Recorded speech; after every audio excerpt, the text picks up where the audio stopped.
apa hukumnya jika kita sholat lalu kita menggunakan minyak wangi yang ada sedikit alkoholnya, apakah sholat kita batal atau tidak? Terima kasih. Assalamualaikum warahmatullahi wabarakatuh. Assalamualaikum.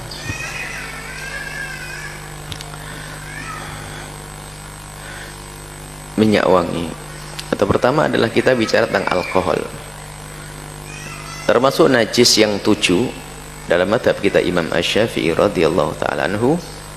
Yang disebut najis adalah semua najis. Yang kelima adalah semua cairan yang memabukkan. Di dalam masalah cairan memabukkan di sini termasuk adalah alkohol. Alkohol dikatakan itu adalah saripati khamr, ruhul khamr. Khamr haram diminum sekaligus najis. Dan najisnya khamr itu kalau mengenai baju, maka baju menjadi tidak sah kalau digunakan untuk sholat. Dan jika digunakan untuk di tempat sajadah atau tempat sholat, maka menjadi sholat kita tidak sah. Kalau berkena badan pun menjadi tidak sah sholat kita. Sebab syarat sahnya sholat adalah harus kita itu terbebas dari najis di dalam badan, di dalam pakaian, dan di dalam tempat. Nah, alkohol adalah ruhnya khamr.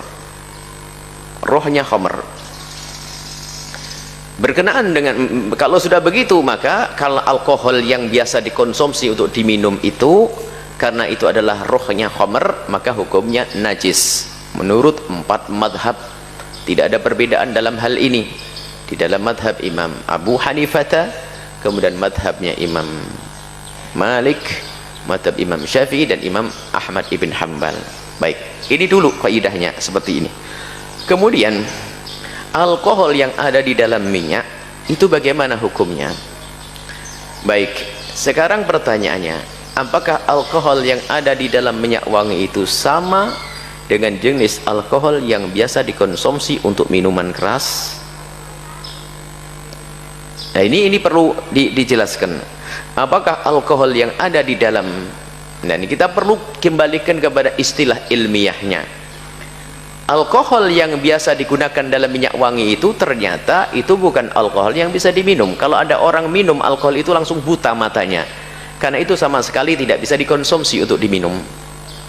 Jadi alkohol yang bisa diminum itu ada jenis yang lain. Nama apa? Nama kimianya kita lupa, ada nama kimia yang khusus.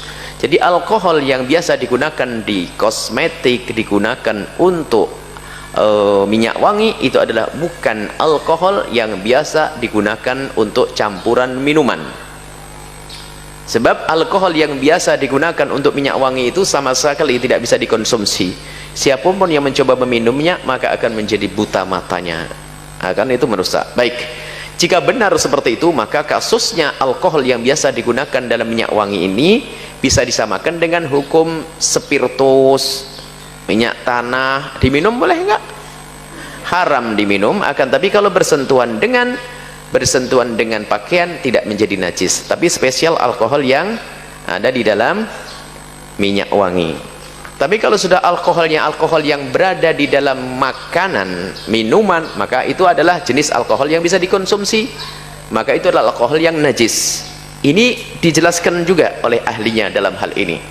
Baik, kalau memang kasusnya seperti itu, alkohol yang ada di minyak wangi itu adalah bukan jenis alkohol yang biasa digunakan untuk makanan atau minuman, maka tentu hukumnya berbeda. Seperti halnya spiritus diminum memang haram, tapi kalau kena baju tidak najis. Seperti halnya bensin, kalau kena baju kita tidak najis, tapi kalau diminum haram. Orang mau minum bensin matilah dia.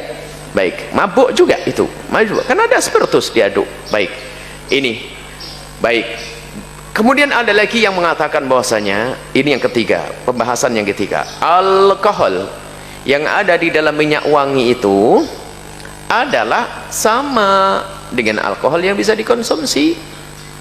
Akan tapi apakah kencang keras begitu hukum itu dalam urusan minyak wangi? Baik, jika kasusnya adalah bukan untuk diminum, beda. Jadi bagi yang ketiga ini, pokoknya kita ingin mengatakan bahasanya pakai minyak wangi jangan terlalu kenceng-kenceng deh.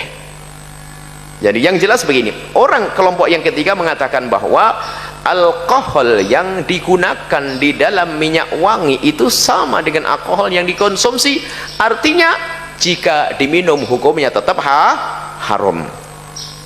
Baik, haram. Cuman sekarang yang dibahas masalah kenajisannya. Jadi ya jelas kalau alkohol Anda konsumsi masuk ke dalam perut Anda, haram, harga mati, sudah jelas ya.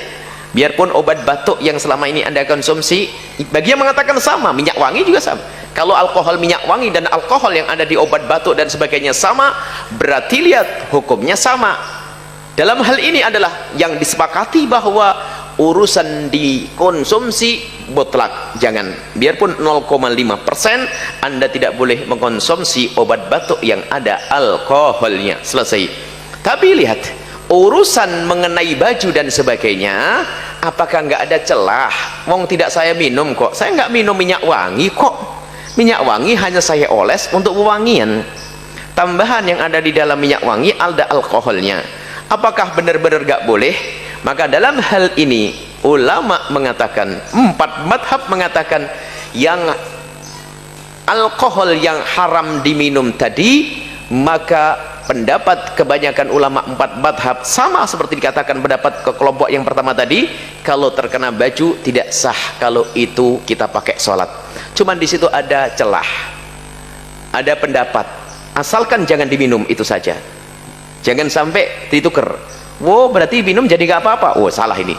Jadi diminum harga mati, nggak ada perbedaan dalam hal ini. Tapi urusan mengenai baju dan tangan, maka itu ada pendapat orang besar, Imam Muzani dalam madhab Imam Asy-Syafi'i, Rabi'atul Ra'i, kemudian Jakau Syaukani. Ada beberapa ulama besar mengatakan bahwasanya najisnya khamr itu adalah najis maknawi, yaitu haram untuk dikonsumsi, akan tetapi tidak najis kalau bersentuhan dengan baju. Kalau bersentuhan dengan baju tidak dianggap najis, seperti orang kafir adalah najis. Innamal khamru wal maisiru wal ansabu wal azlamu rijsun. Ini mereka mengatakan dari Al-Quran, innamal khamru khamr wal maisiru, perjudian, ya kan? Judi najis apanya? Wong dadu kok najis? Yang dikatakan najis maknawi, maknanya. Jadi berjudia nggak boleh. Jadi khamr itu adalah kerjaannya, minuman nggak boleh. Tapi kalau bersentuhan dengan baju, menurut Imam Rabi'atul Ra'i, Imam Muzani dan juga Imam Muslim, Imam Syaukani, itu dikatakan bahasanya kalau kesentuh baju nggak apa-apa, akan tapi kalau diminum saja yang haram. Nah, ini kelompok yang ketiga seperti itu. Jadi masih ada celah.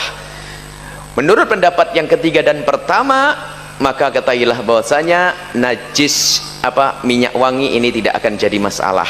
Pendapat yang kelompok yang pertama yang mengatakan bahwasanya alkohol yang digunakan untuk minyak wangi bukanlah alkohol yang digunakan untuk minuman. Kemudian pendapat kelompok yang ketiga membedakan bahwasanya najisnya khamr itu adalah bukan najis hissi, bukan najis secara zahir yang bersentuhan dengan baju lalu menjadi tidak sah sholat kita, akan tapi najis yang maknawi. Tapi itu mendapat lemah, tidak pantas kita dikit-dikit pakai pendapat lemah. Akan tapi dalam keadaan tertentu kita boleh. Artinya begini, jika Anda diberi oleh seseorang, maka ya terima sajalah. Tapi kalau ternyata Anda beli, pilihlah yang tanpa alkohol. Selagi masih ada peluang, jangan sampai nanti ada orang nyemprotkan kepada Anda, astagfirullahaladzim najis, la ilaha illallah, salat. Nah, ini tidak enak hati gitu. Jadi seperti itu. Dan ternyata memang kami lebih cenderung untuk mengikuti ulama kelompok yang pertama tadi. Ini adalah beda. Jadi kita gampang saja, ringan saja. Yang penting Anda jangan diminum deh minyak wanginya ya. Yang penting jangan diminum, kemudian jangan diaduk sama teh. Alkoholnya itu nggak boleh, itu semuanya. Kalau masuk ke dalam perut kita menjadi tidak boleh. Tapi kalau bersentuhan dengan baju, masih ada khilaf di antara ulama. Kemudian kami tegaskan lagi ya, selagi urusannya bukan Anda minum, kemudian masih ada celah di antara para ulama, maka hendaknya kita juga jangan terlalu kaku-kaku, tapi tetap Anda bisa memilih. Kalau Anda beli ya yang non alkohol. Tapi kalau dikasih ya pakai sajalah, karena sudah dikasih, biar yang ngasih senang. Itu saja, wallahu a'lam bissawab.